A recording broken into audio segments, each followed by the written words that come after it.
Hi hello నమస్తే welcome to your channel. నేను మీ Charmi. Chandrababu Naidu versus Jaganmohan Reddy ఇది రోజు నడుస్తూ ఉంది. ఇక మాజీ సీఎం అయిన జగన్మోహన్ రెడ్డి ప్రస్తుత సీఎంగా ఉన్న చంద్రబాబు నాయుడు పైన అయితే కొన్ని వ్యాఖ్యలు చేయడం జరిగింది. అసలు ఆ రిపోర్ట్ని మేము ఎలా నమ్మాలని, మేము ఉన్నప్పుడు ఇలాంటి జరిగాయి అని చెప్పేసి మీ దగ్గర ఇంకా ఏం ప్రూఫ్స్ ఉన్నాయనే విధంగా ఆయన అయితే మాట్లాడుకొచ్చారు.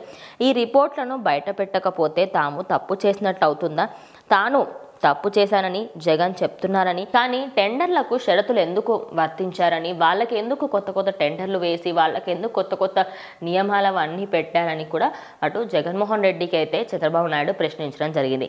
ఇదే కాకుండా రివర్స్ టెండర్ ద్వారా నాసిరకం నెయ్యి తెచ్చి అపవిత్రం చేశారని మేము అప్పటి నుంచి చెప్తూ ఉన్నాం. మరి దీనికి సంబంధించి ఏం మాట్లాడతారు?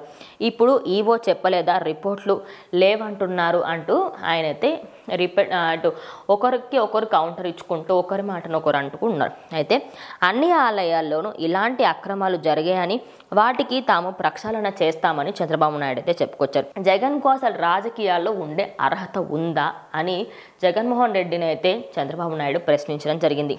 అదే కాకుండా ఇటు భక్తుల మనోభావాలు దెబ్బతీసే విధంగా అధికారం జగన్కు ఎవరిచ్చారని, తిరుమల వెళ్లేందుకు ఇష్టం లేక, డిక్లరేషన్ పెట్టేందుకు ఇష్టం లేక ఉండిపోవడం ఆయన సమస్యను మాత్రమే అన్నారు. అయితే డిక్లరేషన్ ఇవ్వకపోవడం, ఆయన ఇప్పటి వరకు తిరుమల తిరుపతి దేవస్థానానికి వెళ్ళిన ఆచూకీ లేదు. మరి అలాంటిది ఇప్పుడు ఎందుకు వెళ్ళాలనుకుంటున్నారు? వాళ్ళకి డిక్లరేషన్ ఎందుకు ఇవ్వలేకపోతున్నారు? అదే కాకుండా ఆలయాలలో, ప్రధాన మందిరాలలో వేరే మతాల వాళ్ళు వెళ్ళినప్పుడు అక్కడ సాంప్రదాయాలను గౌరవించే చట్టం తెస్తామని చంద్రబాబు నాయుడు అయితే చెప్పుకొచ్చారు.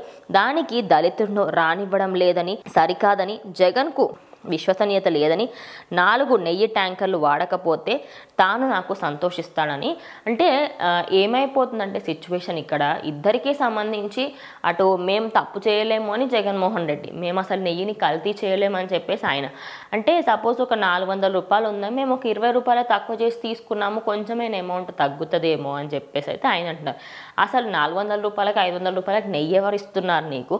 నాసిరకం నెయ్యి తీసుకొచ్చి ప్రజల మనోభావాల్ని, అదేవిధంగా భక్తుల మనోభావాల్ని దెబ్బతీయడమే కరెక్ట్ కాదు అని ఈయన అంటున్నారు.